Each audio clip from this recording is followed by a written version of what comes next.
Have you ever been driving down the road and you're tuned to a radio station? You're bopping along to the music, you're singing along, you're dancing in the car. And as you keep driving, eventually that station fades out. You start to get static. Maybe even you get a bleed over from another radio station on that same frequency. And it becomes very hard, very impossible to continue to listen to that station because there's so much noise. There's the static and maybe even the talking or the singing or the music from the other station bleeding over. Well, I want to talk about what financial noise is in today's podcast and a new form of financial noise that I think you need to be aware of. Let's talk about it on this edition of the Debt Free Dad podcast. This is the Debt Free Dad podcast where we help normal, everyday people like you take control of your finances so you can live a happier, less stressful life. My name is Chris Hawkins, and I will be your host for today's episode. From 2005 to 2008, my wife and I paid off just under $100,000 in debt, and we have been debt-free except for our house now for good gracious 17 years now. Seems like a long time ago. So, financial noise. Let's talk about what it is. I want to start with perhaps a magazine, maybe a magazine that comes out every month. And there are a bunch of financial and investing magazines that come out. And ideally, that publisher wants you to buy that magazine every month. Or maybe they want you to subscribe and have it delivered every month. And so, in order to get you or to entice you to buy that magazine each and every month, well, there has to be new articles, different information. And sometimes from one edition to the next, 1 month to the next month, you may see a completely different set of articles. And in some cases, articles that might disagree with or say something completely contrary to an article that was in the previous month's magazine.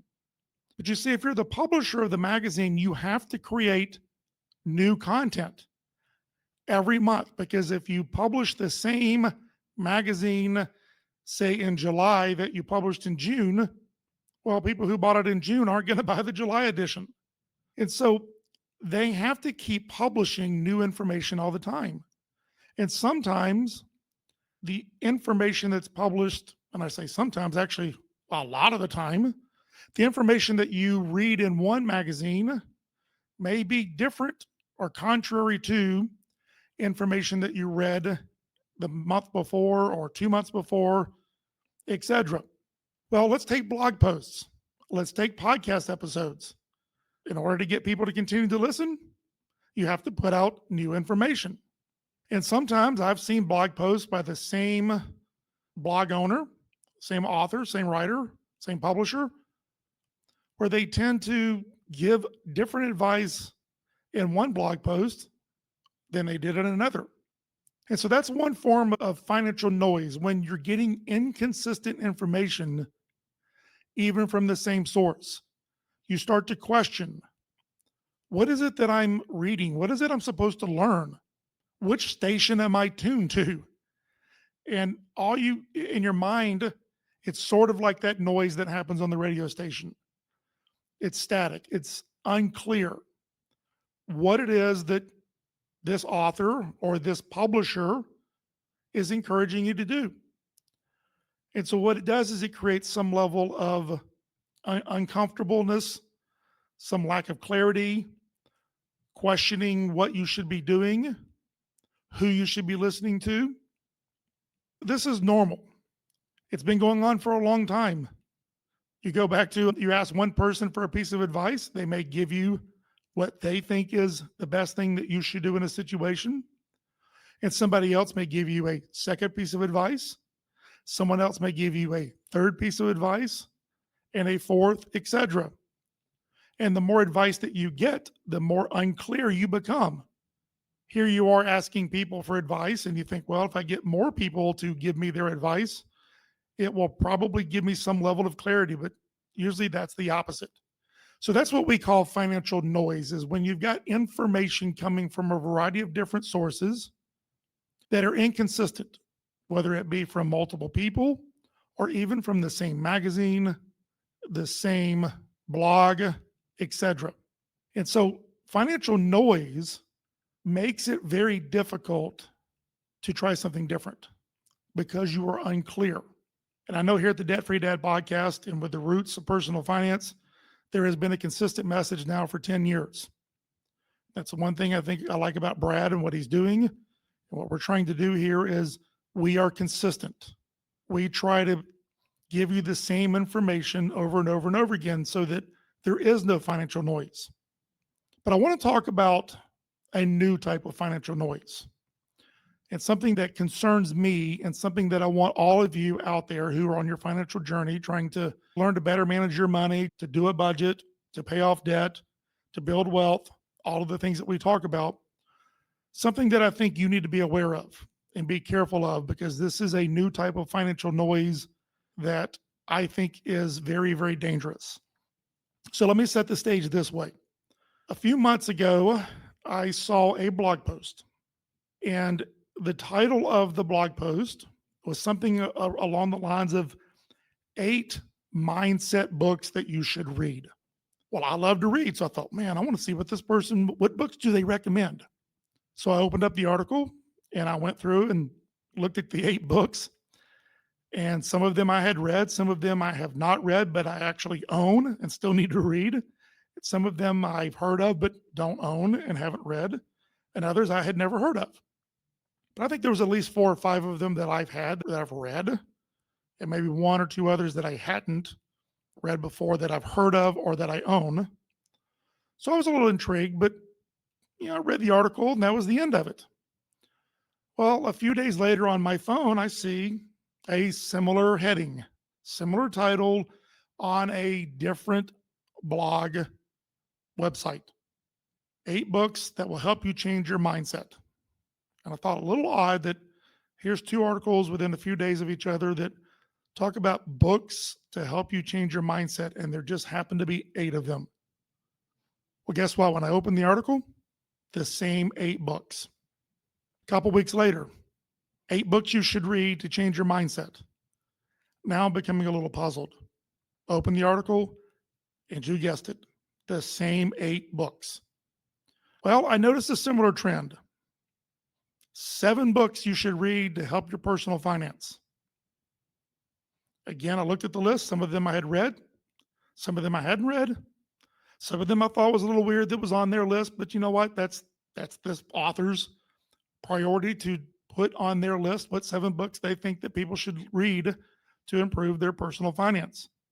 Until about a week later, 7 books you should read about personal finance. Same 7 books. A couple weeks later, another website, another blog, different author, 7 books you should read about personal finance. And as you've guessed it, the same 7 books. Well, about that time, after seeing this trend, I was watching YouTube and I was curious about some of the artificial intelligence or AI tools that are out there. And I'll make this short, but there are people who are publishing YouTube videos on how to use artificial intelligence where they will go and they will write a prompt, say in ChatGPT, and ChatGPT will write an article based on the prompt they give them. And then they will have another tool create an image for that blog post. And then they will have another tool that will automatically publish that article to their website. You see, it's gotten to the point now where all you have to do is type in a short or medium prompt, piece together a few other tools, and you can have artificial intelligence write your article for you, create the image for you, publish it for you, and all you had to do was write a short little prompt. Well, I saw the same trend happening with podcasts. I saw a YouTuber who says, I key in a short prompt on ChatGPT. ChatGPT creates the content of my podcast. It then sends that text through a AI tool that will replicate my voice and create an audio file. It then sends it to another tool that adds the intro and the outros along with background music. It then sends it to another tool that takes it takes the text from the very beginning and creates a transcript from it using timestamps, and then automatically publishes it to the podcast platforms. And all the person had to do was write a short prompt and let the software take care of creating the podcast, including the audio, and publishing it. And they spent 5, 10, 15 minutes creating maybe an hour-long podcast that they really didn't create. And so after watching several of these YouTube videos, what I came to realize is that there are a lot of lazy folks out there who own a website, who own blogs, who are publishing books, who are making YouTube videos, who are doing podcasts, and all they're doing is typing in a short prompt into an AI tool, letting all of the tools then create and publish that content for them. And they look like they're an expert when in reality, all they're doing is using AI tools to help them build their business, to build their blogs, their podcasts, their videos, etc. And it dawned on me why I now see so many articles. I've seen at least 4 or 5 recently that say Dave Ramsey warns about 401ks or something along those lines, all written by different authors, published to different websites. And my initial thought was, man, people they plagiarize big time now. But no, I think what's dawned on me is that there are individuals out there who are exclusively using AI, and they're typing in a prompt, letting the AI create the content and publish it. And that is why I continue to see articles that say 8 books you should read for the mindset or 7 books you should read for personal finance, because the AI is going out there and scanning the databases or the information that has accessible on the internet. And it is looking at all of that and basically coming up with the same information for each of these different individuals and publishing similar blog posts, articles, podcasts. And the individual's not even bothering to go through and look to see if the article that the AI tools are creating are identical or similar to something that someone else has generated. And so here's the danger. Even more now than ever, you have to be very leery of the information that you are consuming online, because I am convinced that a growing amount of information is not researched by an individual, is an individual doesn't use critical thinking skills to sort through the research that they've done to put together their own argument, their own opinion, and write it down. They are relying on AI tools to do it. And my fear is that as this becomes more prevalent, you're going to start to see a lot of information that is put out there about how to manage your finances is going to be generated by AI that lacks the ability, at least currently, to go out, do its own research, do critical thinking, use life experiences, to use its own struggles, to use its own failures, its own successes, to make an argument on why you should budget or why you should get out of debt, why you should have an emergency fund, all of the various things that we talk about on this podcast. So my message to you is, more than ever, if you're looking for information on the internet, whether it be in written format, whether it be in podcasts such as this, whether it be in video, I want you to be very careful. It doesn't make it bad advice, but if you start to see similar advice in other articles, podcasts, videos, etc., just realize that that's probably not that person's opinion, but rather an AI tool generating information.